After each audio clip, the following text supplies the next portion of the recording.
Hi, everybody, and thank you so much for joining us today. Now, you're in for a special treat tonight as we have the opportunity to hear about the history of Pilsner from author Tom Acitelli and his recent book, Pilsner, How the Beer of Kings Changed the World. We're going to experience a guided tasting of 4 different lagers and hear the history of these beers. Now, if you don't have time today to watch the entire event, you can submit your questions, come back and watch them in the replay, or actually when you submit a question, you get a unique email sent to you that tells you not only when Tom's answering your question if you want to jump back online, but also if you catch it later or tomorrow, it goes right to that point in the live stream. So you don't even have to watch the whole thing, but I hope you will because I hope you'll catch it all. I think it'll be a lot of fun. Now, in the chat, I see a lot of great activity there. Please keep that up. The chat, I think, is one of my very favorite parts of the whole program. We've got a lot of folks there. I saw someone from Newfoundland. Let's see, Ross from Carrollton, Texas. Josh was telling me the audio was coming across loud and clear. I appreciate that. Mike Brennan, hey, Mike. Loud in Seattle, nice and loud. Okay, I hope that doesn't mean too loud. But I appreciate that. This is sort of like applause, in a regular live event, and who's been to one of those in a long time? So the more the chat that is in there just encourage us, and especially with Tom, because he doesn't know our audience, and so we want to see lots of chatting, making him feel very warm and comfortable. Again, the ask a question's right there in the bottom of the screen. So let's briefly meet Tom, if I can get all the buttons to work right. So Tom Acitelli is the author of Pilsner, also the Audacity of Hops, Whiskey Business, and American Wine.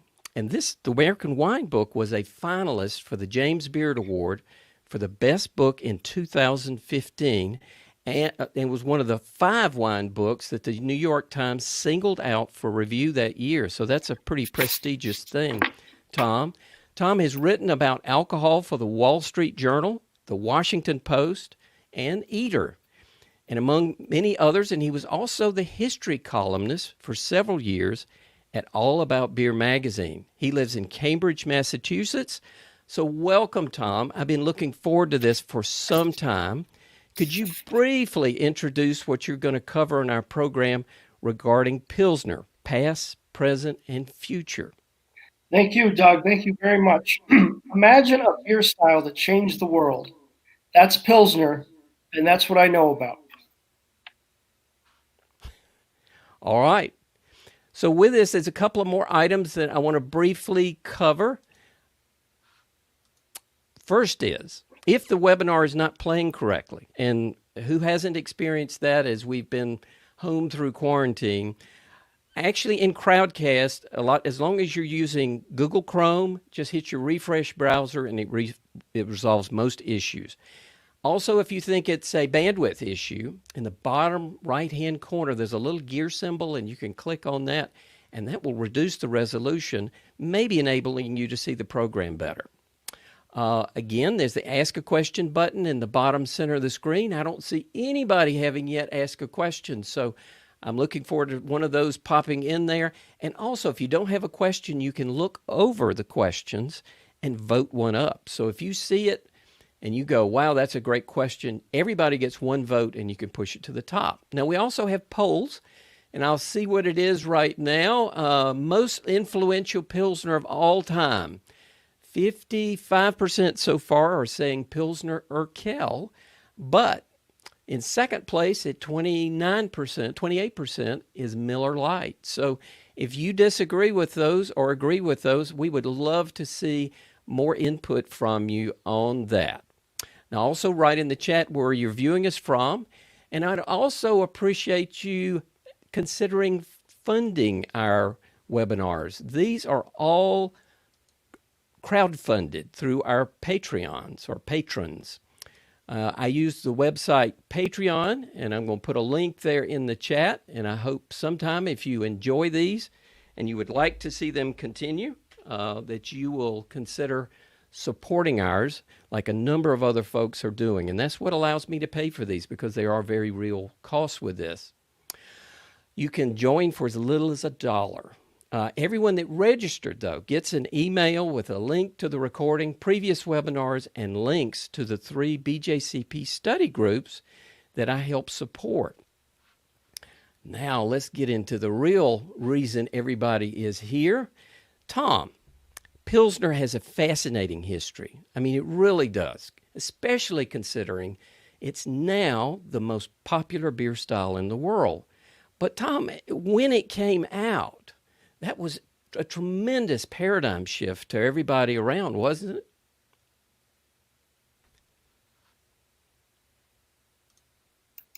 There we go. Yes, indeed, Doug. It sure was. I first want to thank you for having me and for everyone tuning in. I spent more than 3 years researching and writing Pilsner, How the Beer of Kings Changed the World.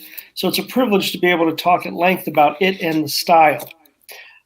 Indeed, when it debuted in late 1842 in Bohemia, in what's now in the western part of the Czech Republic, or Czechia, back then it was part of the Austrian Empire. It was sort of a it was far from cosmopolitan Vienna, and was kind of a country, rural area, and Pilsen was the major city. But when I say major, it maybe had 30 to 40,000 people in the immediate area. And up until that point, beer in general had been two things. It had been mostly ales, which are heavier. We're all familiar with ales, heavier tasting, and number two, darker. Right, only in the few decades preceding the early 1840s had beer become lighter.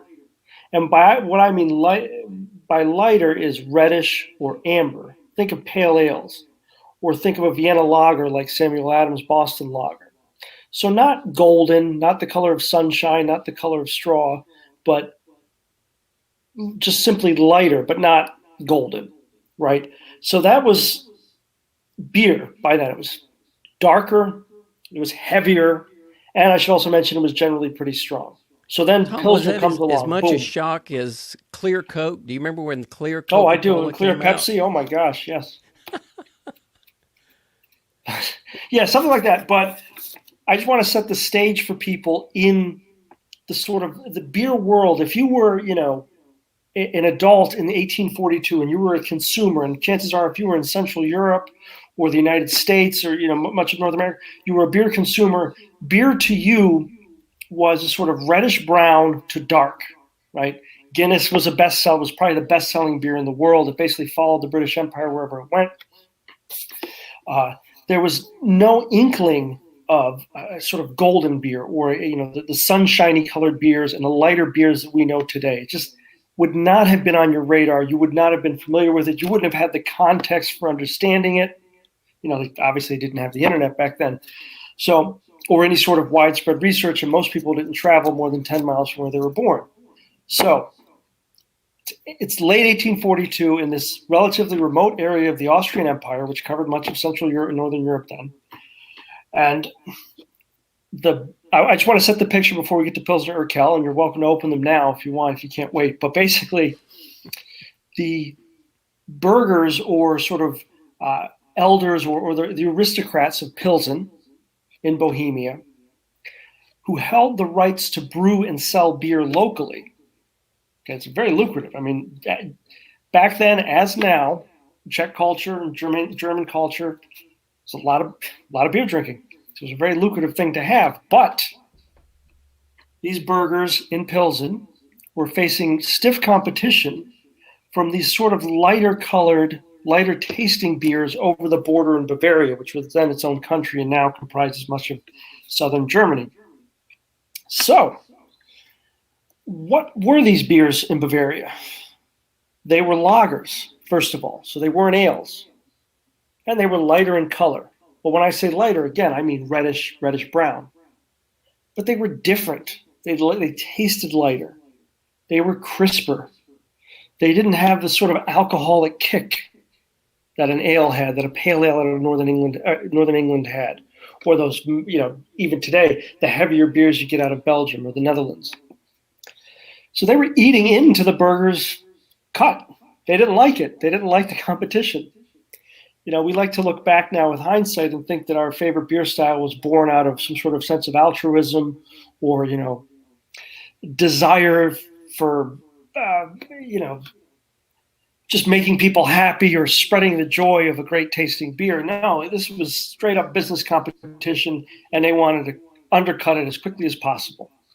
So what happens? It's late 1842, or it's 1839 at this point.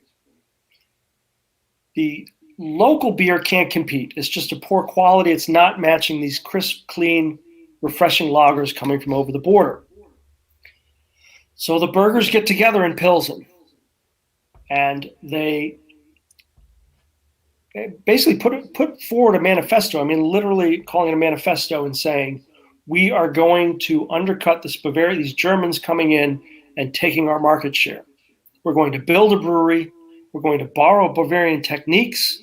We're going to borrow Bavarian know-how. And we're even going to hire a Bavarian brewmaster to make a lager to compete with these Bavarian lagers.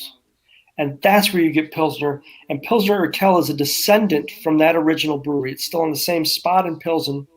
Beautiful place.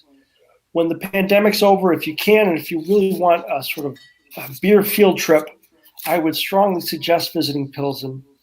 You can fly into Prague, and it's about a 2-hour bus ride from the Prague airport. And it's very, it's very walkable and manageable as the city center. And of course, beer is a big part of the tourism. And basically every Pilsner Urquell you see in the world, not basically, it is produced at this one site in Pilsen. And they also have, I would strongly recommend if you go there, you can take a tour, and they have unpasteurized Pilsner Urquell from vats, big wooden vats. And I mean, it's quite incredible. And there's a couple restaurants in Pilsen that have the concession to sell this sort of just fresh, unadulterated beer. It's quite incredible. So, Tom, the green screen I've got here is actually Pilsen. I was going to say, it looks familiar, Doug. And these are the caverns, as I understand it. Have you seen these caverns? Yes, I've been down there. That's where they serve you the beer from tap, right from the tap. Well, it looks like well worth making a trip for. It's incredible. Really cool. So keep going. Okay, so I'm going to get to Pilsner Urquell now. And so I hope I painted a picture of where the beer world is, right? It's bending toward lighter and crisper. It's bending toward lagers, but it's still very much an ale world. If you're cracking a beer in New York, Toronto, Berlin, wherever, Rome, it's invariably going to be heavier and darker. Okay?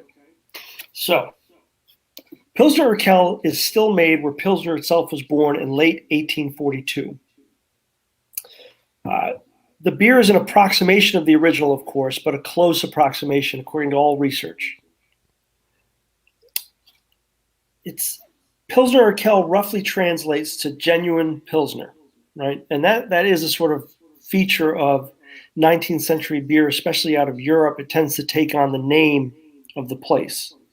Not so much here in the United States. Steam beer was, sometimes you see it called California Steam, but it's usually just called Steam. Cream ale was born in the United States, but it's not called, New York cream ale.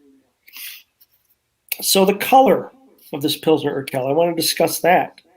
The most golden beer everyone had seen to that point in 1842 when it was first tapped in November of that year.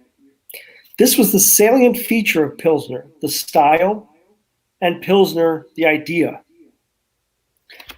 It came along, and this is the main point. This is sort of the main point of the early part of my book. Pilsner picked a heck of a time to be born and a heck of a time to leave its home.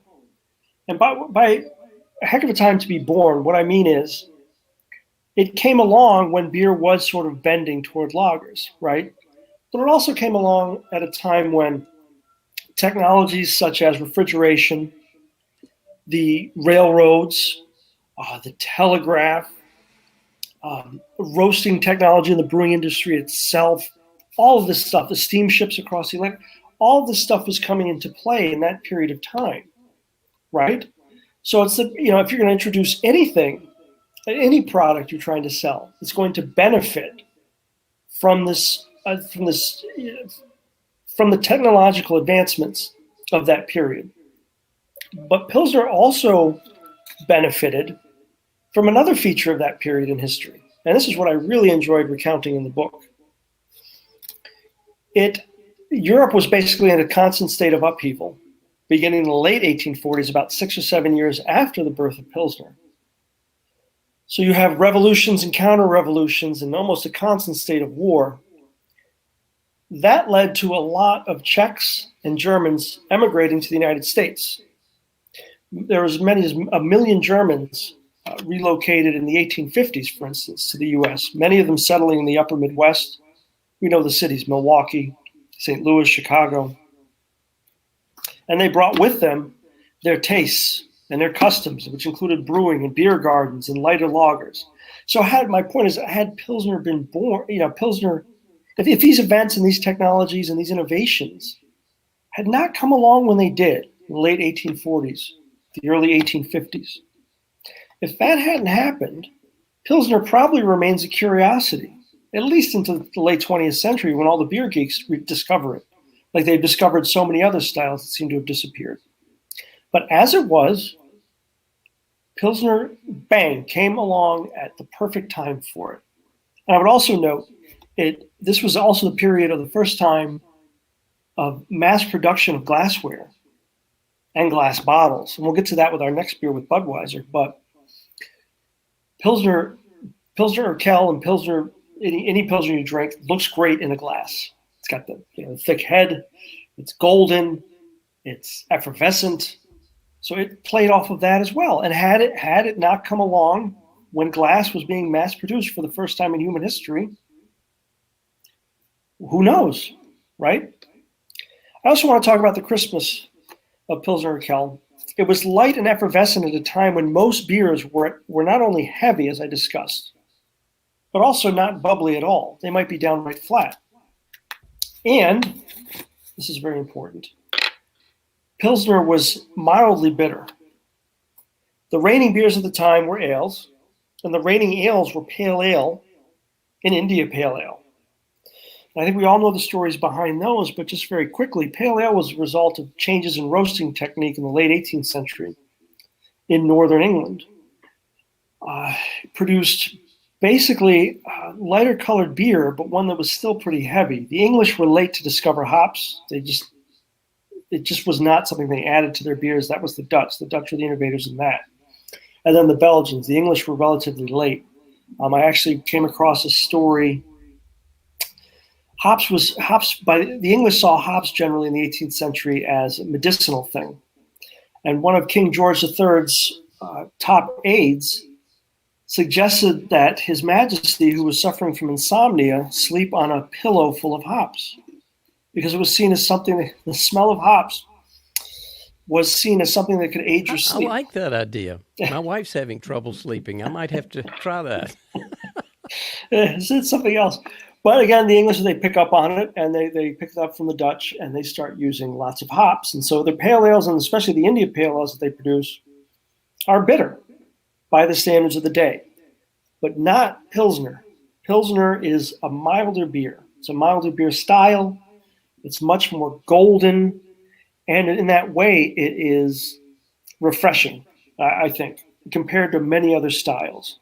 And I just want to stress again, if it had come along in any other period of time, other than the early 1840s in Europe at that time, I think it would have stayed a curiosity for well over a century. So the immigration was really what fostered its growth. Right. America was very much an ale. Okay, well, back up. America was very much a whiskey country. Right. And it was very much there was hard cider in the Northeast or New England where I am. It still is. But more or less, the tipple of the day in the early republic was whiskey. And rot gut stuff. I mean, just not. Some of it was probably quite good, but most of it was utilitarian. People used to get drunk, and the early Americans drank constantly. So that's one of the salient features of the country. I mean, John Adams, for instance, was said to drink a tankard of hard cider every morning in Braintree, Mass, and in Washington, D.C. Of course, he lived to be 90, so maybe he was doing something right. But was beer kind of an affluent beverage? Because I know George Washington brewed beer. Travis Rupp has talked about that, and actually we've got an upcoming live stream where he's going to be talking about that in October. So was that George was certainly affluent. So was beer more of an affluent beverage? Yes, definitely. But the reigning beverage was whiskey, right? But what happens in the 1840s and the 1850s with the arrival of especially the Germans, they bring a different drinking culture to the United States, right? And this becomes very important in the story of Pilsner. Their beer is not, they don't necessarily drink to get drunk, okay? Right. On the same scale. It's more convivial. This is where you get the rise of beer gardens and taverns that are not basically grog houses. People actually sit and converse, or they sit outside, or they sit near them. Now you're distinguishing grog houses from pubs? I'm saying that basically the early American pubs were hot, crowded, and for drinking, right? Okay. The Germans bring a different approach of sort of sociability. And it changes things, right? It changes the views on alcohol and what alcohol could be. So it draws in curious people who say, well, what are they drinking? Oh, they're drinking lighter colored, lighter tasting lagers. And that's where Pilsner really, it has another fortuitous pivot, right? It seizes another moment in history where the Americans take to it, and they take to lagers in general. And by the 1870s, I would say, well, by the 1870s, sometimes in the late 1860s after the war, you start seeing ale just start to disappear from the country. The number of ale producers in different cities dwindles into the single digits. It's really incredible. And whiskey, too, gets with the lager. They could not compete with the popularity of the lager. And most lager producers were German-American brewers. And that gets us to our second beer. But I want to make clear, the Germans in the United States were looking to Europe. Huh? Oh, we're ready to pour our first beer. Pour it. Let's go.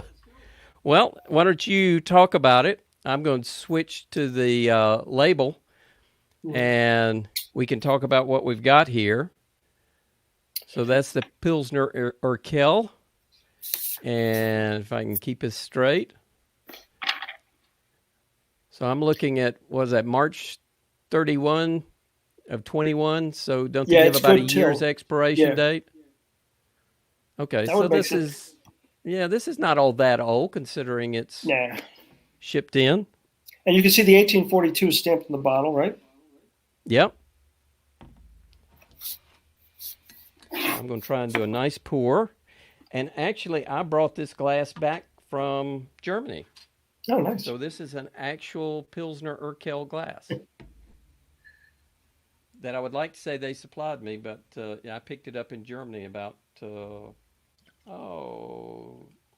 or 20 years ago.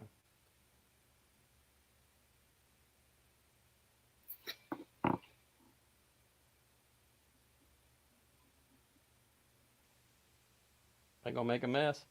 No, you're good. That's perfect pour, Doug. Well done. I'm looking in the chats, and there's people talking about hops as a sleep aid. I didn't know that.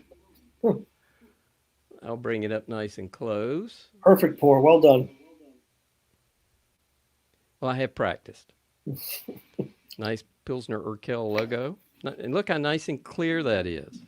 I mean, it is brilliantly clear. And think at a time, if you lived in a beer culture that did not know, like the lightest beer might have been reddish or amber, the color of like dried honey or something. And then something like this comes along.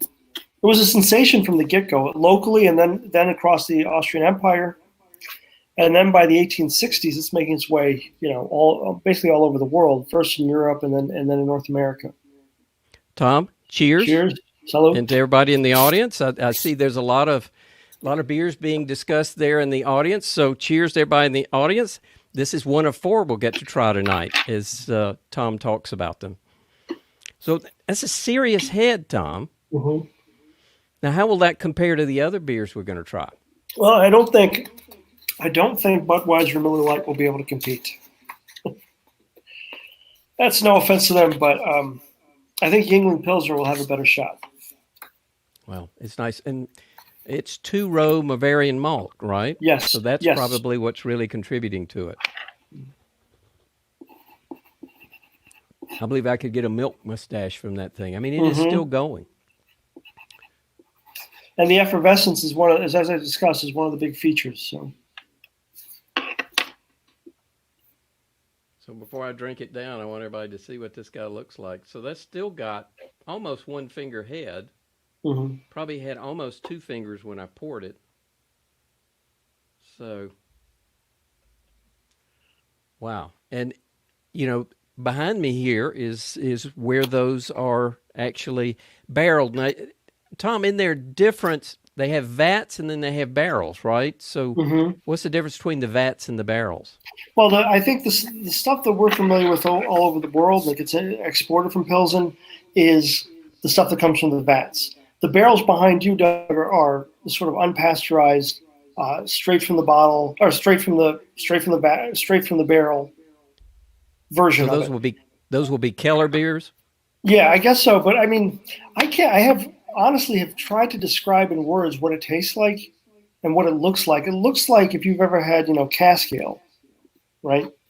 But it's not as thin as cask ale. It's like the head is like almost a cereal-like texture, and it has a deeper taste, a malty taste. You've been in these caverns, right? And the people at the end there are having a beer. Is that? Yes, you're getting a pour from the tap. I think they give us 2, and there's a little tasting room off it, and then it deposits you near. I mean, you can then walk or very short Uber or cab ride to the middle of town. I mean, maybe 10 minutes if that. And like I said, there's a couple bars in the area that have the concession to sell that beer from the barrels. And, that should be a highlight of your trip. So, because also I would note you've that... You've done what I'm doing virtually, right? Having a Pilsner Urquell in the cavern. I would note that the Czech Republic is not on the euro, so at least for the Americans and the Canadians on this broadcast, it's real. I mean, the exchange rate is very advantageous. So Josh asks a great question. This comes up a lot. He says, do they acknowledge a discernible diacetyl level in Pilsner Urquell? I have not heard that. They're very cagey about the recipe. There's an insistence on the part of the brewery that what you're tasting now in 2020 is what you would have tasted in 1842. And that, by all accounts, is not true. But it does retain some of the characteristics. But the diacetyl, I mean, you definitely do get that sort of buttery popcorn taste. But they would not acknowledge that, no. But they would insist that it couldn't be the case because they wouldn't have had that sort of recognition in the 1840s. I tried to get a confirmation on that very question from the brewery before our event.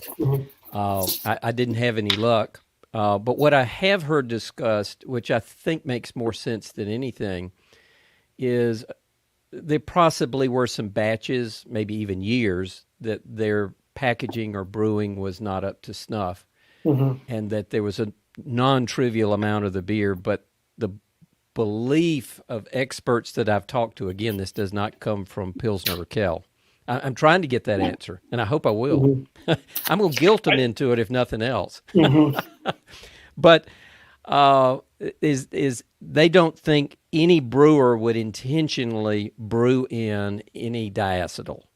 That was pretty well. I don't know if is that their position? No, that is just discussion that I have heard. No, I think a small amount is fine as long as you can control it, but then it can get out of hand, especially as you scale up.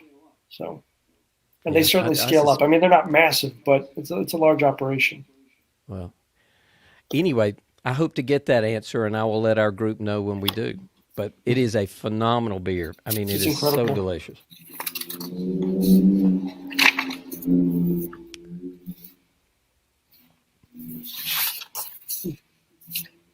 Yeah, somebody mentioned jealous.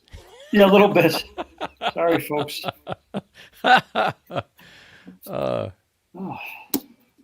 Somebody's saying, like Tom says, like Sam Adams, a little diacetyl is desired as long as it's not micro spoilage. That's for sure. That's for sure. And some of the conversation in there on your pillow comment. I don't know if Gary's really shooting straight with us or not, but he talks about actually sleeping on some pillows, I guess, with hops in them. Mm-hmm. So how about commenting on that, Gary? I mean, are you really doing that, or are you just having fun?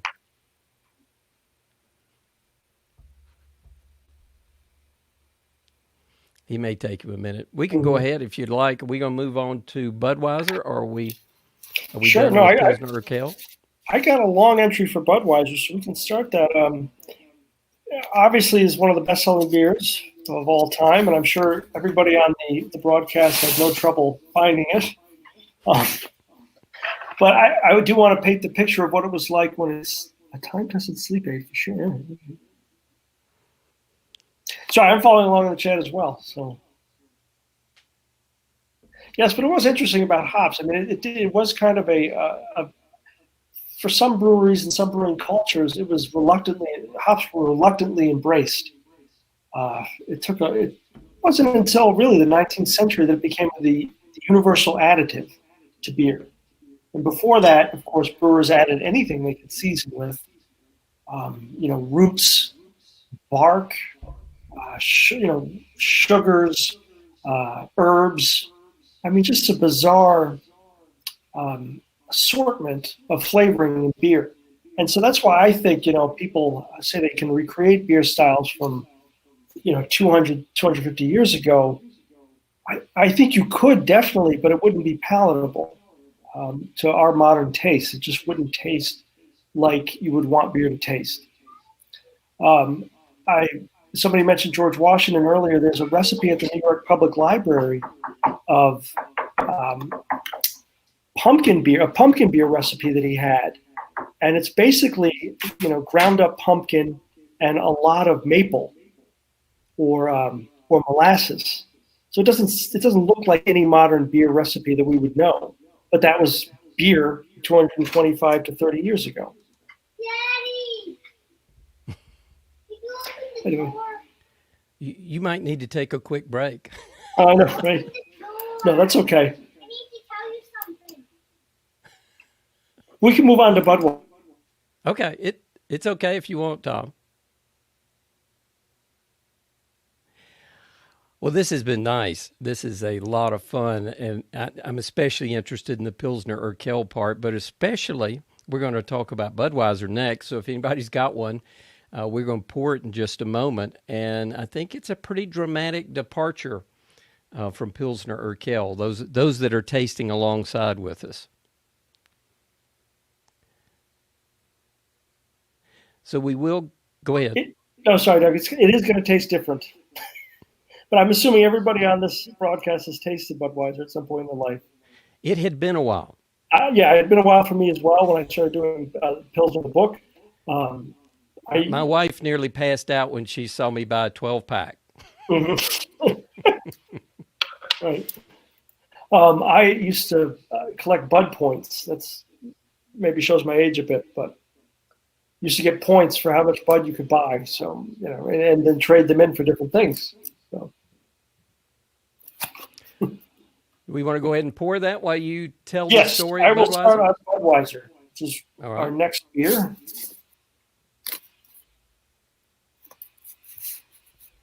One of the things that I hammer home throughout Pilsner, how the Beer of Kings changed the world, is that it came along at just the right time for it to be successful. It picked the perfect time to be born and the perfect time to leave home. That was particularly true in the late 19th century, As I discuss technologies and innovations such as the railroad, mechanical refrigeration, the mass production of glass and glass bottles, and pasteurization, furthered the rise of a lighter colored, lighter tasting beer style that looked great in a glass and was best served cold. One of those people who seized mightily on these innovations was a man named Adolphus Busch. He was a German immigrant with some means. His family owned vineyards and other property back in Germany, back in Hesse. And he eventually connected with another German entrepreneur, Eberhard Anheuser, who had come to control a struggling brewery in St. Louis. It was called simply the Bavarian Brewery. And it made lagers, though not too well. Anheuser himself didn't mind, as most of his money came from making soap and candles in St. Louis. Anheuser and Busch met through a brewing supply company that Busch co-owned. And Busch would wed Anheuser's daughter Lily in 1861, right before both of them incidentally joined a Union Army regiment in Missouri, made up almost entirely of German-American immigrants. So the rest, as they say, is history. Busch led the rise of the Bavarian brewery and its change into Anheuser-Busch in the 1870s. And there's this new brewery signature product, one of the best-selling beers to this day, was a bubbly, exceedingly pale, lightly crisp, and relatively low in alcohol lager called Budweiser. It was inspired. Now, there's some dispute about the origins of the name and the idea, but there's basically two birth stories, two geneses of where Budweiser comes from. It was either inspired by a trip to Europe that Adolphus Busch's business partner, Karl Conrad, took, or by a trip to Europe that a fellow German St. Louis resident named Otto Ladmann took. But the Conrad story is probably the likelier one. Conrad was a wine salesman in St. Louis who wanted to get in on the city's beer trade. And as I discussed earlier, this was a period when all ale producers were being swept out of cities because of lager's popularity. So Conrad, the wine salesman, no experience in brewing or the brewing industry, but he's friends with Busch. Conrad commissions his friend Busch to brew a beer based on a Pilsner that Conrad supposedly had at a monastery in Bohemia.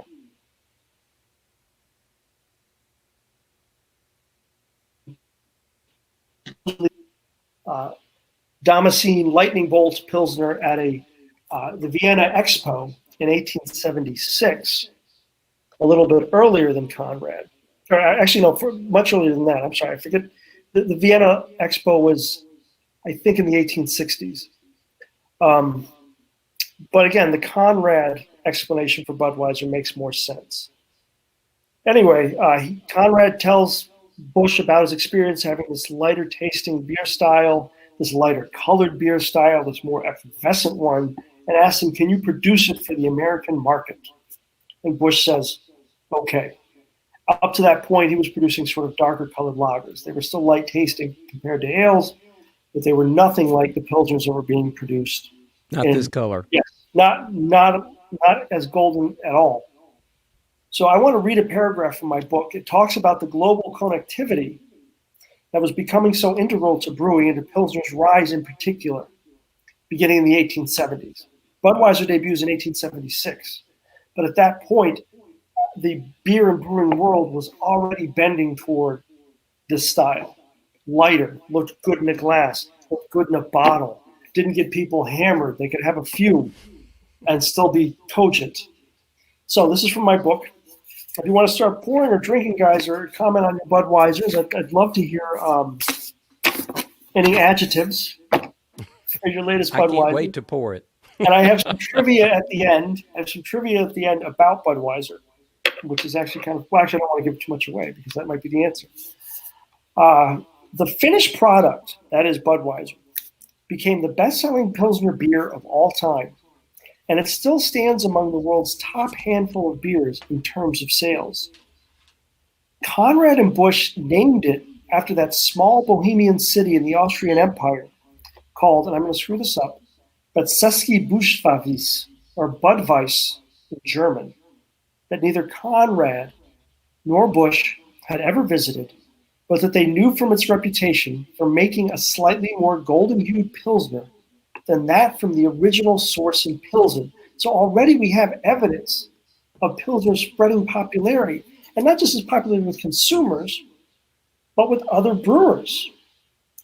Brewing, any brewer you ask, or anybody who manages a brewery or it works, it's a capital-intensive business. It's not cheap to make beer, even if some beer tastes cheap. So the fact that they are throwing in their lot with this, it shows the sort of power and the influence the Pilsner was already enjoying only about 25 years after its birth. Oh, Keith says he's been to the Budweiser. Again, that knowledge might have come via the travels of Otto Ladman or of Conrad himself. And now I get to the point of two revolutionaries in brewing in the early 19th century. Much as travel had revolutionized brewing 50 years before, when men such as Anton Dreyer and Gabriel Sedlmayr, now Dreyer and Sedlmayr were influential in developing lighter-colored lagers and ales in their respective breweries in what's now Germany and Austria. They squirreled away the latest information in English brewing for use on the continent, particularly roasting technology. This sort of connectivity had done so again with the creation of Budweiser, the golden, crisp, effervescent lager that C. Conrad and Company introduced beginning in March 1876 was a marriage of European tradition and American disruption. And notice I said C. Conrad and Company, not Anheuser-Busch. Conrad owned it at the start, but he falls on financial hardship. Busch swoops in, gives him a cut, says, "I'll take your Budweiser for my brewery." Smart.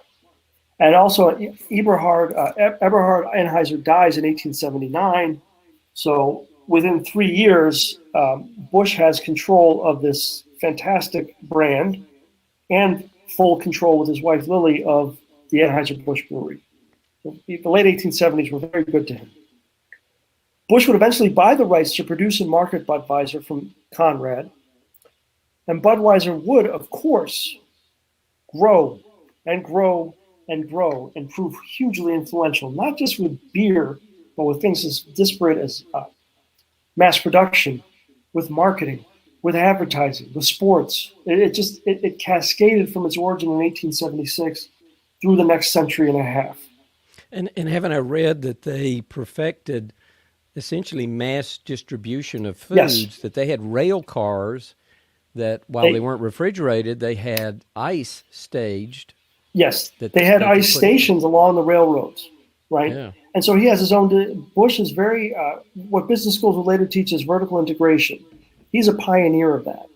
He's also a pioneer of mass production. One of the things I uncovered from the research of my book was that even Henry Ford was influenced by the breweries that he saw getting up and running in the 1880s and 1890s, because they were able to assemble so much very relatively quickly of what's a complicated product.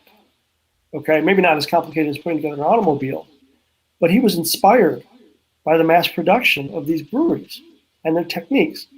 But the real, as Doug said, the real game changer, I think, is the ability to produce it on a large scale, produce Budweiser, or Pabst, Frederick Pabst was starting up at the same time, produce these Pilsners, and get them farther, and have them taste the same, and have them look the same, and have the packaging look the same, all over the place. This was a new thing in the beer world, in the world in general, and in the business world. So it proves this hugely influential product. And Busch, one of the, who I came to believe he's one of the great business minds of all time, seized on every aspect. And it didn't hurt that he was open to new ideas, that he read French, so Louis Pasteur's research into preserving beer, preventing spoilage. Uh, that helped. He was open to ideas in agriculture in the U.S. and using 6-row barley instead of 2-row, which wasn't as readily available in North America. He embraced, using rice and corn because that broke up. 6-row can be clumpy, but adding these adjuncts can sort of thin it out and make it easier to use. And he was very, very good at marketing. And I want to this last point is where I get the title for the book. Adolphus Busch was trying to come up with a slogan for when his brewery started bottling Budweiser on a mass scale. They had bottling lines. Whereas a few years before, you had somebody, like us homebrewers do, you just sort of bottle the beer one at a time. Busch got the idea for the slogan for his new bottled Budweiser from an old Bohemian saying or slang regarding the original Pilsners. They were called the beer of kings. So Busch inverts it and says he's the king of bottled beers. Now, of course, his descendants in the late 20th century would get the trademark for king of beers and lose the bottle. But at the time, it was king of bottled beers, and that was taken from the Bohemian slang of beer of kings. And this was years before Coca-Cola, right? Oh my gosh, yes. No, yes, easily.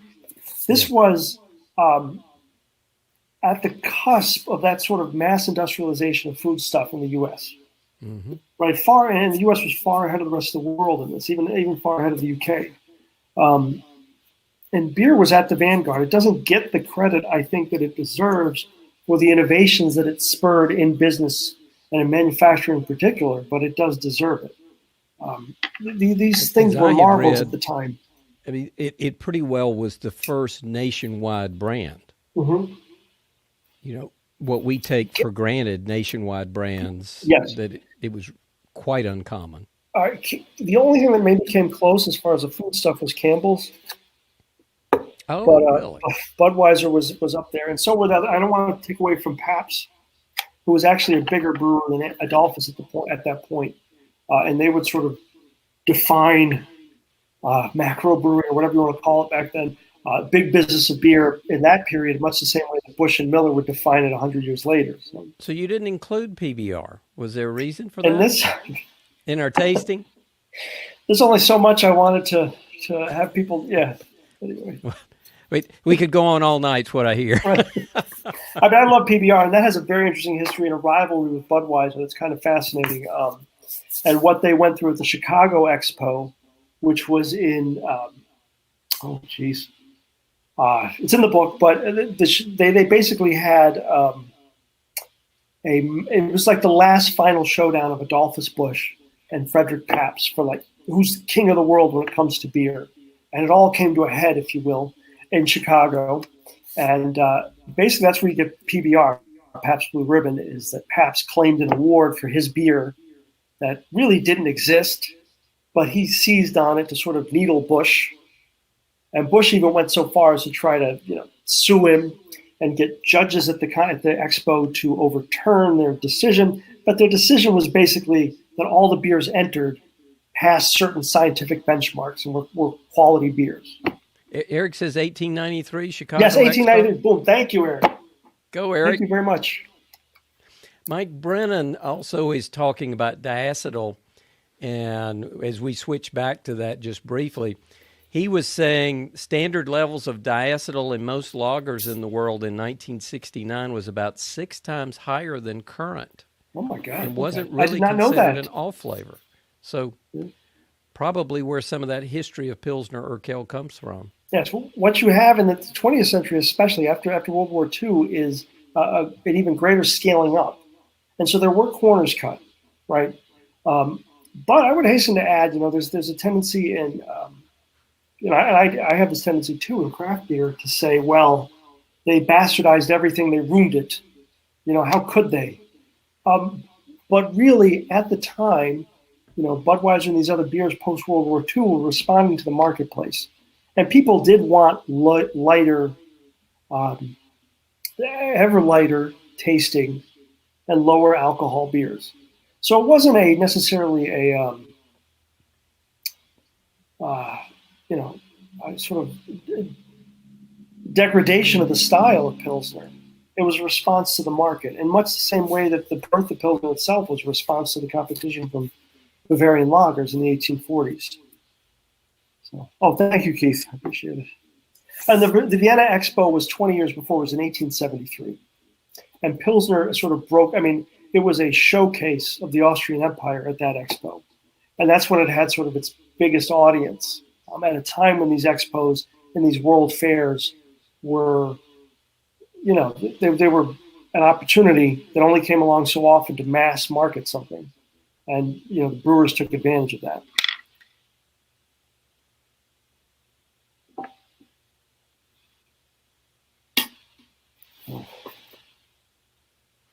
So you want to open the Miller Lite? Should we hit the Miller Lite? Okay, here we go. Well, that was a question. I'm not trying to pace you.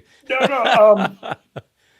I think Miller Lite is actually a good segue, because what we've done so far is set up Pilsner, as a style and as a commercial draw, and a draw for brewers, right?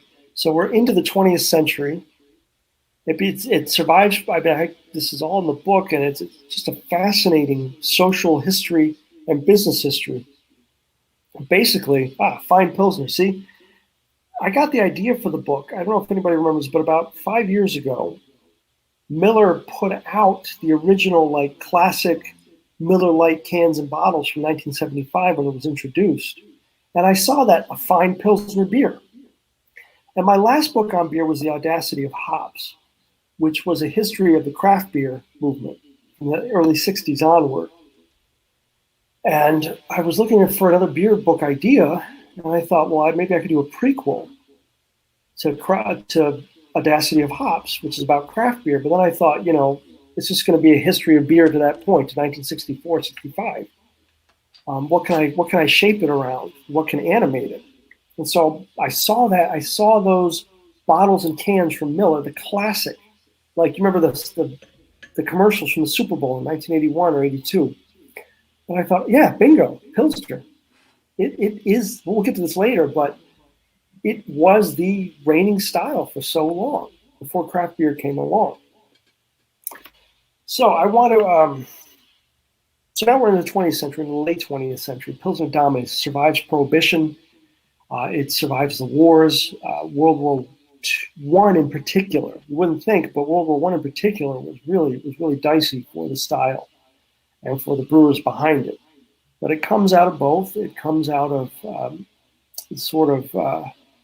rebuilding of the world after World War II, and it doesn't lose its place. If anything, the big story is on the business side as breweries consolidate. A ton of breweries go out of business. The world sort of gets divvied up like a big game of Risk between a handful of brewers. So, if there is one single beer that shows the muscle of Pilsner, that displays its raw power to shape and remake the global beer market in its image, it's this beer that the Miller Brewing Company introduced in 1975. There had been light beers before, but they had flopped commercially for one reason or the other. These are hilarious stories when you get into them. The breweries pushed the dieting angle, and who associates beer with losing weight? The beers were too watery and thin. The federal government didn't like breweries promoting any health benefits on alcohol packaging, including that bit about dieting. Thank you very much, Aaron. But along comes Miller Lite, and there's a backstory to Miller Lite that's just fascinating. It starts with the acquisition of Miller Brewing by Philip Morris, the tobacco giant, and they were looking to place it to sort of place it at the top with Anheuser-Busch, which was still at the time run by Adolphus Busch's descendants, to make it one of the biggest breweries in the world. So they were looking for an angle, and they were looking at a sloganeering. They were looking at reintroducing other brands. They weren't thinking in terms of a new beer or a new beer style, which some people consider light beer to be, but that's for another broadcast. But along comes Miller Lite. Is that a commitment? What's that? Another program. Oh, I could talk. Yeah, I could definitely talk about light beer. Some people, they insist that it's one of the few beer styles born in the United States.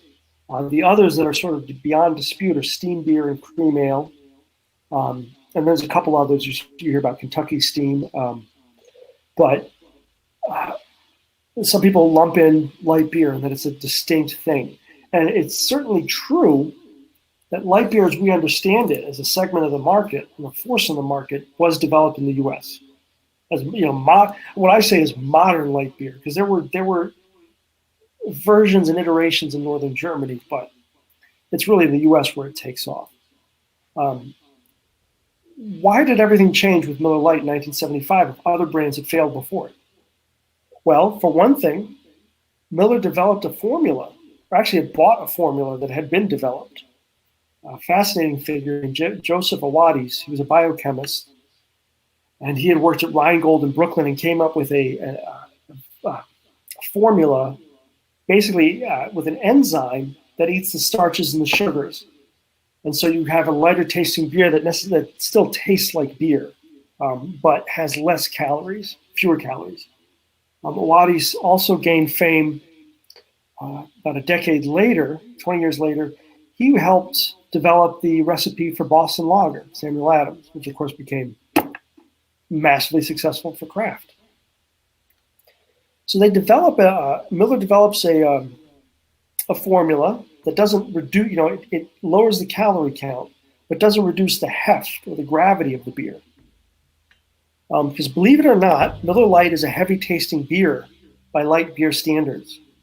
You can get some really watery ones. I don't know if anybody remembers Milwaukee's Best Light. I always hold that up as the example.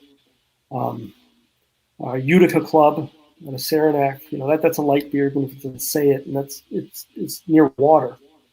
The second thing Miller Brewing did, and its ad agency, McCann Erickson out of New York, is they orchestrated a soft sell of the product that's centered more around ex-pro athletes and comedians than around whether or not it was low in calories. The brewery let its customers reach their own conclusions about the dietary aspects of a beer that Miller touted as, quote, everything you always wanted in a beer and less. So some people took that less to be the calories. Some people took that less to be, it didn't fill you up as much. They left it to the customer. They were selling the idea that this could be a beer substitute, even if it was lighter, right? And we can see that now, like how light it is. I wanted to read another paragraph from my book to show just what light beer did in terms of Pilsner's further growth in the last decades of the 20th century. So this is from Pilsner, How the Beer Kings Changed the World. Before you do that, Tom, yeah. We're right at the top of the hour, and I like to remind people just kind of how the program flows. Is that okay if I just break for just a quick second? So again, I know some people only allocate an hour, and Tom and I could keep talking for quite a while and may keep on talking for another hour. But I did want you to know that it is recorded, so if you need to jump off, that you can grab the recording. If you want to pop in a question and leave, we will still answer the questions. I would ask you to take a look jump into the poll and just let us know right quick. And we'll look at the poll right quick, Tom. Most influential Pilsner of all time. Almost 60% voting for Pilsner Urquell. And behind that is Budweiser at 21%, Miller Lite at 14%, and Heineken, interestingly enough, is at the bottom of the pile of the opinion of our group of the most influential Pilsner of all time. So again, we've got one more beer we're going to be tasting, then we'll move into your questions. We have one that's maybe a little bit new. It's kind of a modern version of a Pilsner. We're going to be talking about Yuengling's Golden Pilsner. So that'll be a lot of fun. I've got a short video on that Yuengling sent us. So hang on. We will get to that in just a moment. So, Tom, that's all. I just wanted to kind of quickly let everybody know we're going to continue even if they have to leave. Okay. Thank you, Doug. I appreciate it. So this is from the book, just to show the power of light The Pilsner itself and the marketing behind it, this is Miller Lite, paid off spectacularly for Miller. The brewery went from the 8th largest in the nation in 1970 to the 3rd largest within 24 months of the release of Miller Lite. Quote, a meteoric and unprecedented rise, according to the New York Times. Miller's production levels bounced 43% as the rest of the domestic brewing industries increased barely 2%. It was assumed that Miller would soon once and for all nudge Schlitz, or Pabst, remember them, or whatever other dowager from the number 2 spot and set up its long-awaited showdown with number 1, Anheuser-Busch. The pair were already gobbling up smaller competitors and expanding distribution deeper into more and more markets. The Times predicted in August 1977 that Anheuser-Busch and Miller would capture half the beer sales in the U.S. by the end of the decade, and then turn their respective forces on the globe, where each already had an expanding footprint. Pilsner was reaching farther and further than ever before behind this mounting rivalry. And I would add that that a lot of analysts and people in the industry back then were saying not only that AB and Miller would, divide up would dominate the U.S. market, which turned out to be absolutely true, but that they would, by the end of the century, be the only 2 breweries left in the U.S. I mean, that was the smart money. That people who invested in beer or financed brewery developments for Anheuser-Busch and Miller, that's what they expected, right? That there would be 2 breweries left by the year 2000, maybe 3, maybe a third, maybe Schlitz hangs on or something like that. But really, it would come down. The American beer market would come down to a couple of names making a few dozen brands.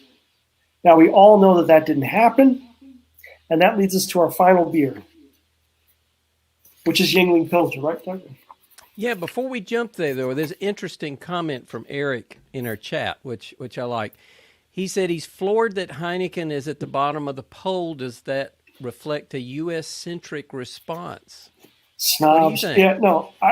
Well, there's a lot in my book about Heineken. Heineken was hugely influential and was right up there with Anheuser-Busch, especially in the mid-20th century, as far as marketing beer.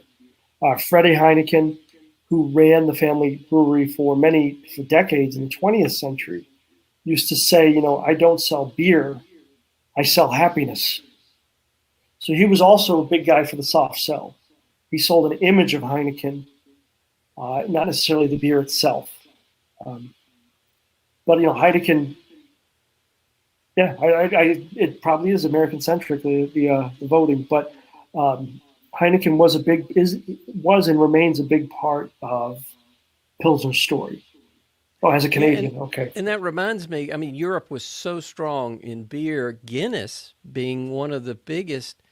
Did they ever come out and compete in the Pilsner area? That's a good question. I was at the Guinness brewery several years ago, and they had sort of a, I don't know what they would call it, like an R&D or experimental brewery wing or something, where they made new, I don't want to say flavors because that insults them, but new iterations on styles.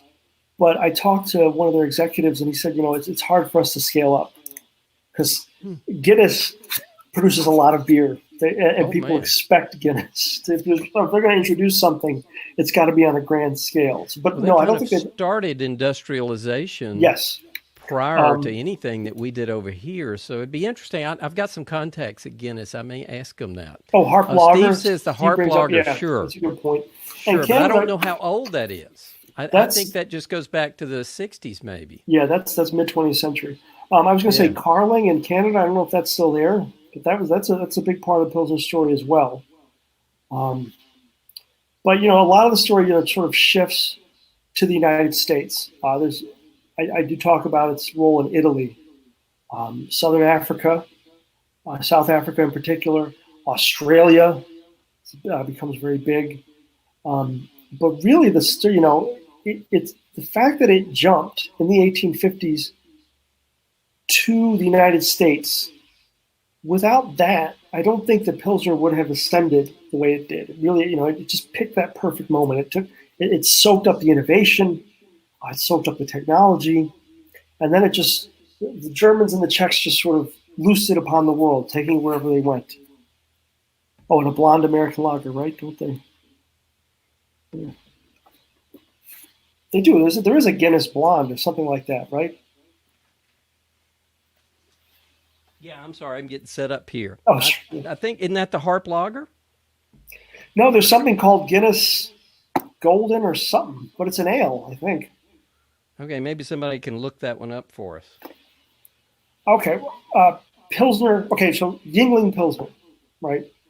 Well, we all know Yuengling. I think it's the oldest operating brewery in the United States. It dates from the 1830s.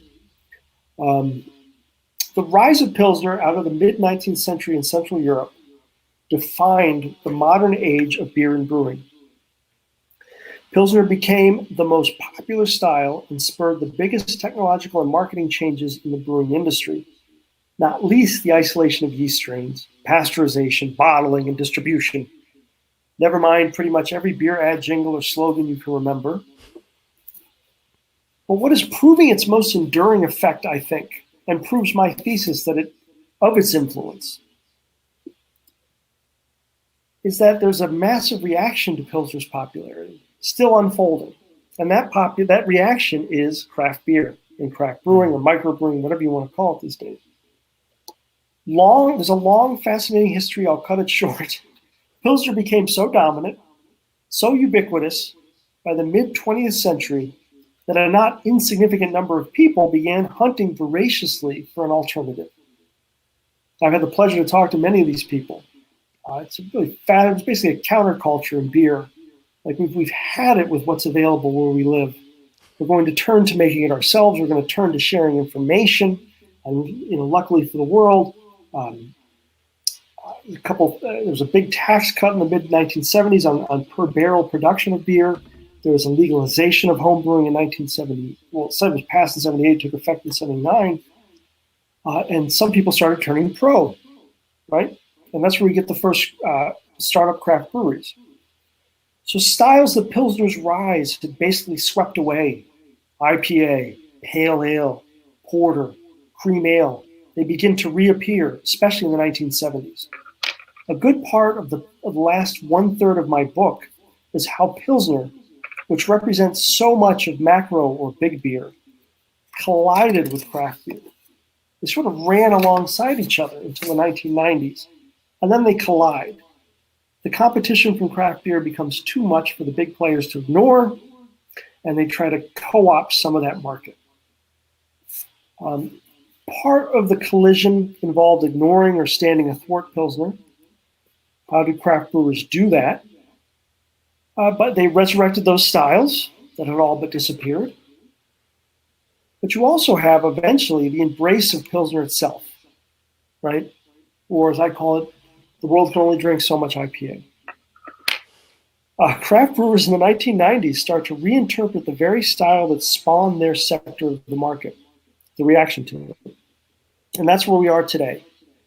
Pilsner is coming full circle stylistically. Just as its originators 170 years ago sought to create something new and exciting, so too do the tinkerers in Pilsner today hope to do the same.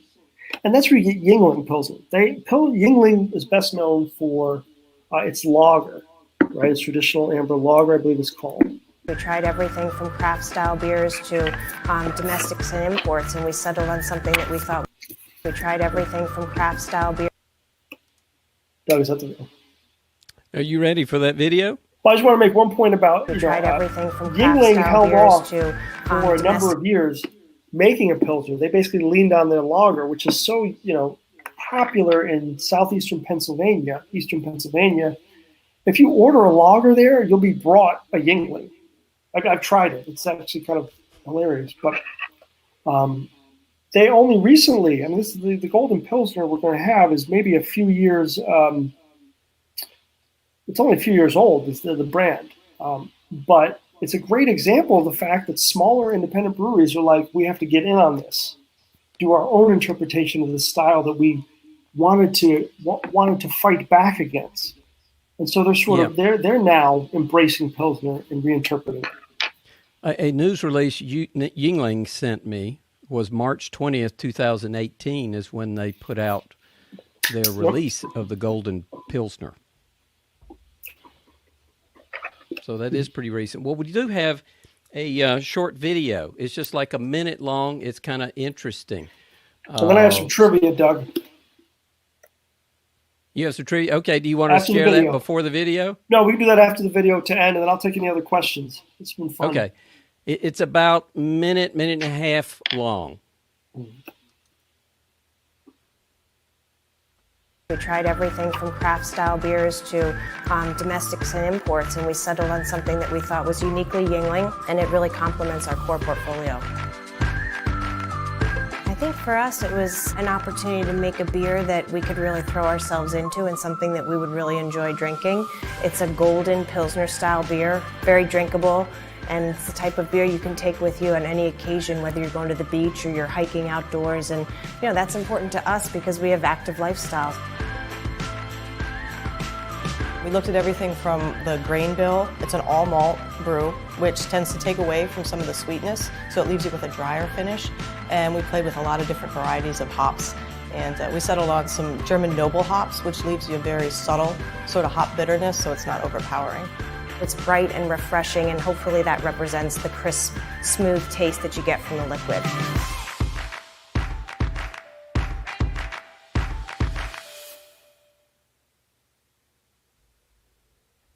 Okay. I hope everybody could hear that okay. For those of you that are new to this, I'm just mastering the art of injecting pre-recorded video. So this was a challenge for me technically because I'm using some new equipment. So Tom, I'm going to go ahead and pour this if that's okay. Go for it. That's great. All right. We got the right glass for it. I see. That's good. I do, but I thought what I'd do is look at the bottle first, and then we'll jump into the pour. Get my mug out of the picture. Sorry.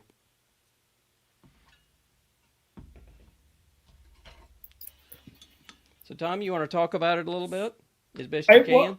Well, the main thing I would take away from this, from Yuengling Pilsner, is the fact that they jumped. They did, their main business is the traditional lager.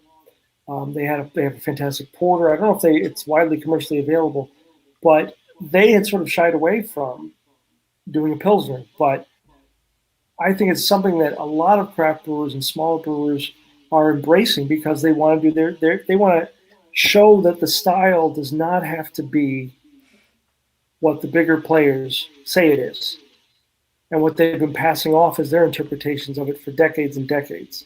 So I think it's an interesting sort of full circle. It's just the style of Pilsner. Pilsner stylistically has come full circle. It's still on the business side. It's about big business. It's about market share and share of throat, as the breweries put it. But on the style side, it's just getting more and more interesting. And of course, you get just like you get with pale ales and IPAs, you get things. You get interpretations of the style that just seem outrageous. So I have seen pale ale pilsners, or extra bitter pilsner, something like that. That is not necessarily representative of the style as it was known originally or known for most of its life. But as so often is the case with craft brewing, the novelty of it is something that people pursue. Well, it has some serious effervescence. Mm-hmm. But I'm disappointed since it's all malt. I really expected more of a head. I did too, actually.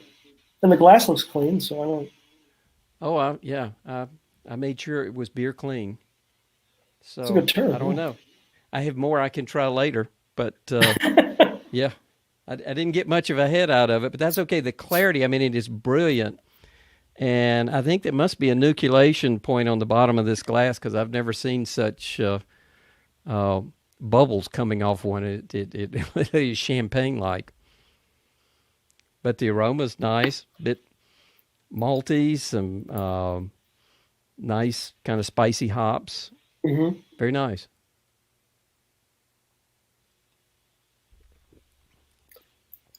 Wow. Henry says he has to drive to drive east to find his.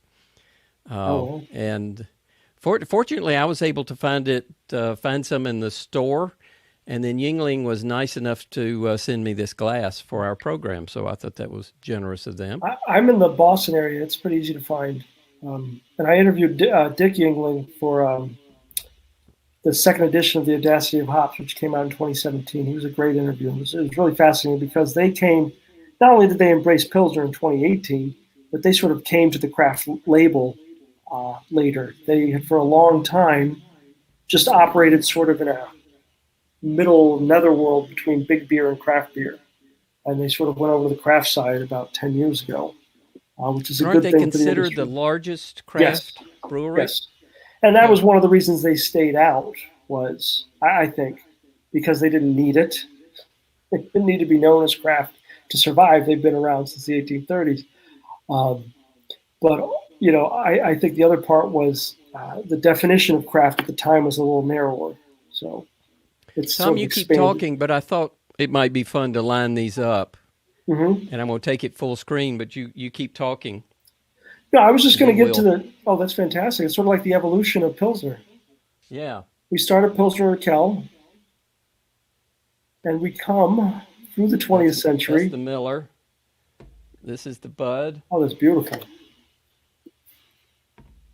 Yeah, I probably need to adjust the focus a little bit. I've got something to put that mug on, so we'll bring him up a little bit so he doesn't look quite so dumpy. And we'll focus the cinema camera just a little bit. I'm sorry, that rocks a little bit when I touch it. That's a nice looking array of pretty beers, isn't it? And there's still effervescence in the, still bubbliness there. Look, in the Pilsner Urquell. Yeah, yeah.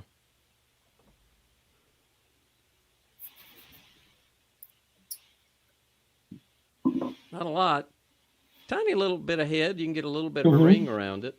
But actually, the two that held the head the best seemed to be the Pilsner Urquell and the Miller Lite. The Miller Lite. I'm quite stunned. I am too. I was predicting that it would be the Pilsner Urquell and the Yuengling. So maybe the glass was not completely clean.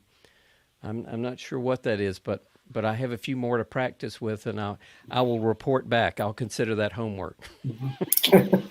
I just wanted to end with, I like doing this trivia questions. There's no prize, I apologize, except satisfaction, if that's a prize. So that first Pilsner, from what was then known as the Burgers Brewery and is now known as Pilsner Urquell, where was it first distributed in the United States in the mid-19th century? A, High Point, North Carolina. B, Brooklyn, New York. C, Racine, Wisconsin. Or D, Baltimore, Maryland. I'll go with you want Wisconsin. to take a stab? A, High Point. Wisconsin. You vote Wisconsin. B, Brooklyn. C, Racine. D, Baltimore.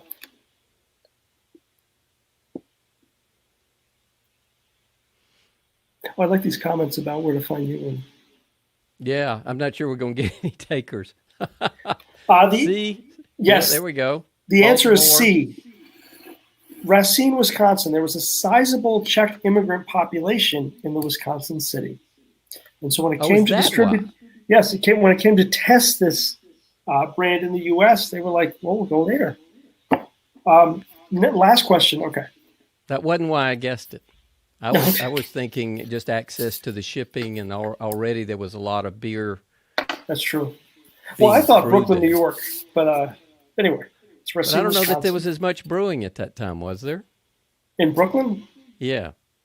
It was on its way to being quite a bit of brewing. There, by the end of the century, there would have been. Well, this was in the 1860s, so yeah. I mean, Brooklyn would end the 19th century with about between 90 and 100 breweries. It was quite a few because there was a big German population there too, and you still see the signs of it in the center of the borough. And a lot of the smaller breweries there take advantage of that history. And, talk it up and put themselves on the continuum of Brooklyn brewing. Well, that was a fun question. Okay, next question. The last one.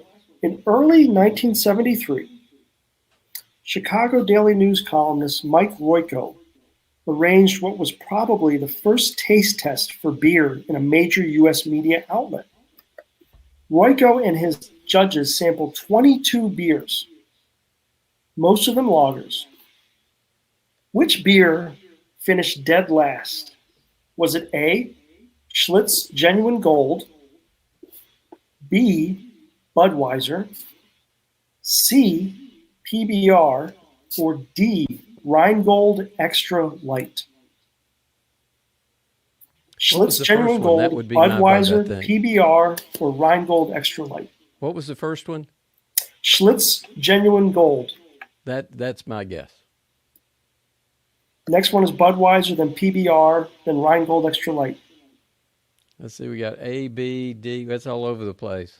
Oh, A's, I think, leading. The answer is B, Budweiser. I made up the Schlitz. There was no such beers known as Schlitz Genuine Gold, but it seems believable. Budweiser. It does. No, that's not fair, Tom. I know, it was a trick question. But beers from Western Europe finished first and second, and a Pilsner from Stevens Point in Wisconsin was the highest-rated domestic selection in third place. And I would note when this was done in 1973, of course, Budweiser was the best-selling beer in the country. Yeah. But in a blind tasting, it was dead last. Well, Tom, we have 8 questions. Are you ready to jump into those? Sure. Okay. This is kind of a transition. We're going to move to the questions. I do realize some people need to leave again because you've been in here almost an hour and a half, not quite. We would love for you to be here. We're going to be here till the questions are all answered, but it is recorded if you need to leave. And if you want to submit your question and run, we will still get to your question anyway. So, and I've still got some beer to drink. Just to see how they're holding up here. We'll give a side view of them, but that is a beautiful array of beers. I will have to say. And boy, the effervescence on that Yuengling is just phenomenal. But the Budweiser's holding up pretty good. This is the Budweiser, and that's the Miller Lite. That's got the head still. Yuengling. Yeah. So... And the Pilsner Urquell, of course, is in the label glassware. Remember what I said, like Miller Lite is considered sort of a heavier light beer, so maybe that's it. I guess so, but it poured very beautifully, really. Okay, so everybody can vote up a question. So those that need to leave, and you just have your favorite question there, everybody gets one vote, so push yours up to the top. So Sean asks, what's your view of the future of craft Pilsner lager-style beers? Is it a trend that will stick for committed craft drinkers? That's a very good question. I think it will, but it will never overtake IPA or seasonals as the best-selling ideas in craft beer, if you will, or styles. And I think there'll be a generational split. I think sort of older craft consumers will gravitate toward Pilsners. Because of the lower alcohol, later taste. And IPA, though, and the bitterer beers and beer styles will still be the gateways, if you will. Do you think it's a little bit seasonal? Yeah. Yeah, definitely. The summer. Lawnmower beers are yes, just exactly. hard to beat sometimes. And I would also say the whole reason a lot of people come to craft beer or switch over is because they're tired of the lighter Pilsner style, Pilsner imitated beers. So they tend to start with, the stuff that packs a punch, taste-wise and alcohol-wise. But yeah, I think it'll do okay seasonally. It'll be a presence. It's something that's not going away, and older consumers might prefer it. And when I say older, I mean like 25 and up. I don't mean older. But I still think it will never overtake IPA. Yeah, Gary makes the point of, when it's hot, a light, mm-hmm. and add a lime to it. I have to agree. There is nothing much better than that. Sean, great question. Keith has the next one. What is the origin of beechwood aging? That's a very good question, and I'm embarrassed. It's in the book. I don't have the answer readily available, but I would believe it was used by Bush originally as a filtration, right? Okay, what I had heard, and you correct me, was it was actually done to accelerate the fermentation process because it gave more surface area for the yeast to rest on. And the logic was that it would speed up because they were trying to get to a continuous brewing process. I've never heard that theory. Well, I don't. That is not a researched answer. That is probably well, hearsay. I would. The thing about the original recipes and techniques is they played it very close to the vest, formulaically. So it would be hard to deep dive into what they actually did it for. Right. But yeah, as I understood it, it was for filtration, which might have also aided the speed of the fermentation and the production. Yeah. It may have been all of the above. Good question, Keith. I'm afraid we didn't answer it very well. Yeah, I'm embarrassed, but I do. Let me try to find the answer in the meantime. But yes, go ahead. What's the next question? Okay. Next question comes from James. What happened to the hops in Pilsners? I guess this is Urquell versus everything else we tried today. Yes. Basically, hops, somebody is making the point. Let me see here. Is making the point with, Josh is making a very good point about production and the cost of it. That's basically what did it, is that hops were a cost that the bigger brewers were not willing to bear. But also, and I want to make this point, especially after World War II, consumer taste was pivoting away from bitterness. Especially in the United States, the desire was for sweeter and more sugary beer or sugary drinks and taste. So bitter was kind of out. That's one of the things that craft beer has spawned, a sort of pivot back to bitterness. And it's a remarkable thing when you think about the rise of Coke or soda pop, Kool-Aid, Tang, all this stuff. That was just all about the sweetness. Sweet.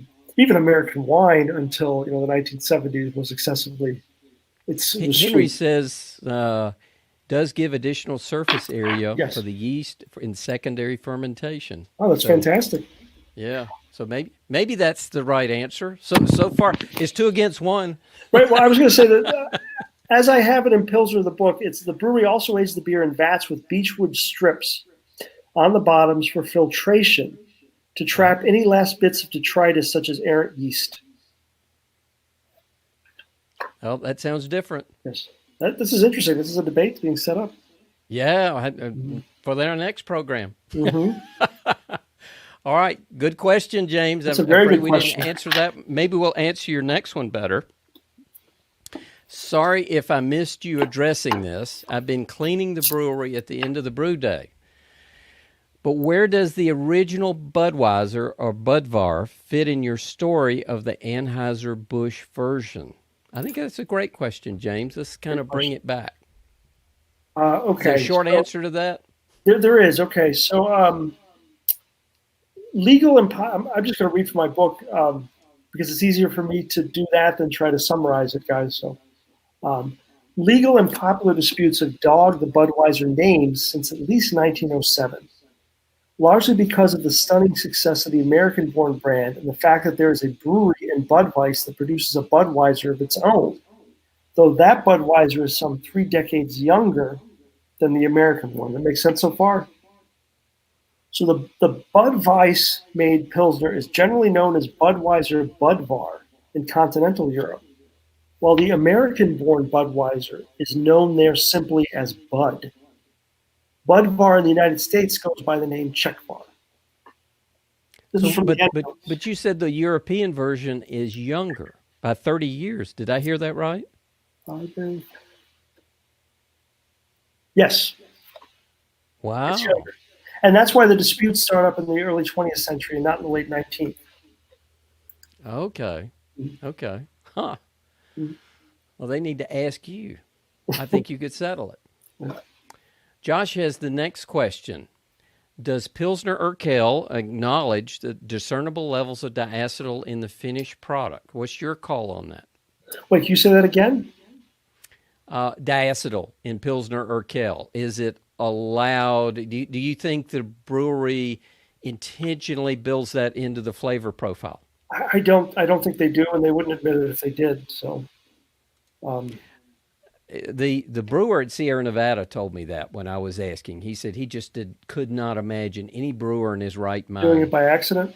Or, intentionally brewing in a diacetyl profile. But Mhm. anyway, I am trying to get that answer for Pilsner Urquell, and I will pursue it because I'm dying to know the answer myself. Because I know some earlier versions I had very discernible levels of diacetyl, but last couple of ones I've bought over the past couple of years, I get none. Yeah, I trying to think the last time I had one, but yeah, I didn't pick it up at all. I'm having one right now. I'm telling you, there's no diacetyl in it, and it has warmed up just about to room temperature. No, A true test. All right, Gary's got our next question.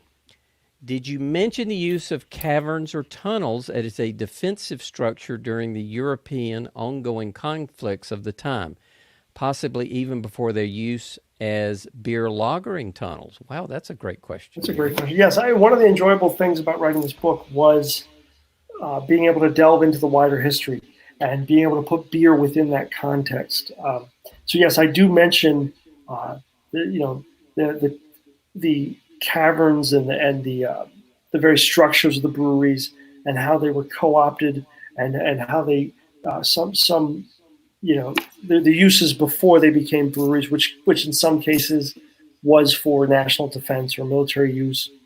But yeah, I really enjoyed placing beer and brewing in this period and seeing and showing how wider events, especially in Europe, shaped the rise of Pilsner and of the modern brewing industry. I really found that aspect fascinating. And I don't think beer gets the credit it deserves as far as being a part of the wider story of the world and as a shaper of that world. And as I understand it, Yuengling has similar tunnels. Yes, they used to have a brewery in Richmond, and there's apparently serious caverns down there. Oh, really? Yeah. And I think the town of Pilsen, that these caverns are not the only brewery. No, Is no. that correct? Yes, there's another. There are no other breweries in the region. I don't know about in Pilsen proper, but lagering in general and lager developed because of caverns and caves and being able to store beer for aging in a cool and consistently cool environment before mechanical refrigeration. So. Well, now here's a great question from Ernie. Can a beer really be considered a Pilsner if the beer does not use Pilsen malt in the mash like Budweiser? Yes, that is a very good question. I get this a lot, but it's a good question. I will only say this, that I approached defining Pilsner for this book as the style itself made with certain ingredients, or it was beer clearly inspired by, like documented inspiration by that style. And that is basically all beer. That is basically much of beer into the late 20th century. But yes, that is a very good question. Ingredients have evolved. Yes, the ingredients have, and hey, even the original Pilsner, made in Pilsen, everybody says, oh, it was made with Saaz hops. No, it wasn't. The hops weren't from Saaz.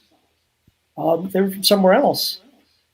So even at its inception, there's a lot of myth about where things came from and what ingredients were used.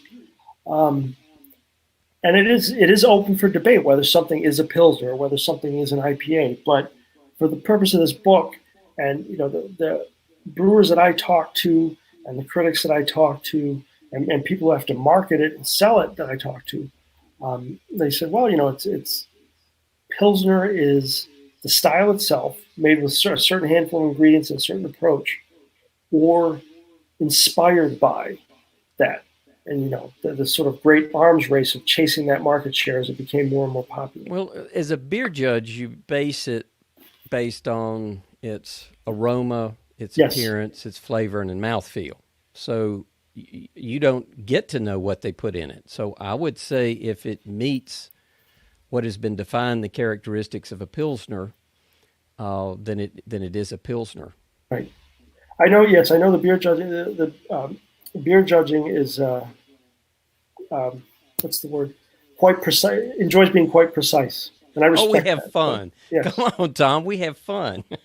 There's the adjunct But lager or what, different categories. But there can be some lively debates there yes. too. Oh, yes. But all in good fun. A great question, Ernie. I'm not sure we answered that very well either. But I would say, as a beer judge, if it looks like a Pilsner, if it smells like a Pilsner, it tastes like a Pilsner, and it feels like a Pilsner in your mouth, then it is a Pilsner.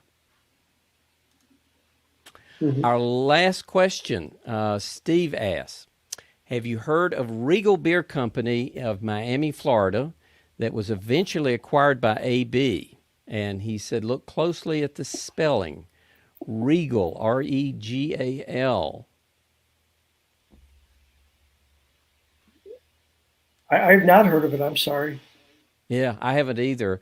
Now, Henry Excelsior, who's always kind of one of my go-to guys, he says, yes, got rid of it. In retrospect, they should have kept considering the craft beer stuff now. So, Steve, I don't think we answered your question. If you're still in the audience, how about typing in the chat, maybe clarifying the question? Otherwise, Tom, we will wrap up. Is there a closing comment? And I'm going to show these beers again that you'd like to make? I would just like to reiterate that in my book, Pilsner, How the Beer of Kings Changed the World, that it really did. That it had a sort of force that no beer style and no alcoholic beverage to that point had. And in the ramifications of its quick rise continue today. I mean, we wouldn't be discussing this, we wouldn't be on this broadcast were it not for the birth and rise of Pilsner. So Steve clarified, Regal is lager spelled backwards. So thank you. It's a trick question, man. All right. Well, I had a trick question earlier, so. Hey, we're on camera here, so we're not thinking clearly. So what do you think of that? So Regal is lager spelled backwards. Is it just another brewery that didn't do that well? You got to have a hook. AB is on a tear as far as buying smaller breweries, and part of that reason is because they want into the craft sector and because of the continued counter reaction to Pilsner itself. So, okay, it's going to be a different. The brewing world is going to keep evolving. It's going to be different 2 years from now, 10 years from now. It's really something. Well, and it's certainly been adapting for the past few months. Well, it is, we're almost an hour and 40 minutes into this, but what fun I know I've had. I hope everybody else has had a good time. We've had some delicious beer, all the way from the original Pilsner Urquell up to the very modern Yuengling Golden Pilsner. And I think it's been a lot of fun. I know, Tom, I've learned more about Pilsner than I knew, even from my Cicerone classes, so I appreciate that very much. Thank you very much. That was a lot of fun. Appreciate it, Doug. Thank you. Well, it sounds like we need to do one on hops. Certainly. Gary Fuller says, another great presentation. Thanks, guys. And so I think with that, Tom, and Gary's comment there, we'll wrap this up. Michael says, excellent webcast tonight. Thank you, Tom. Thank you. And Tom does have a book. I have it here. It's a great book, by the way. And Tom, this is out, right? Yes. This wasn't like an early copy I got. It's been out for about 3 weeks. About 3 weeks. I'm having a lot of fun talking about it. Thank you. Yeah, we put the link for Amazon in there. I don't think I can pop it in the chat, but it's an excellent book and a lot of fun. And Tom, if somebody has a question or wants to debate with you a little bit, is there a way they can get in contact with you? Yeah, let me put my email in.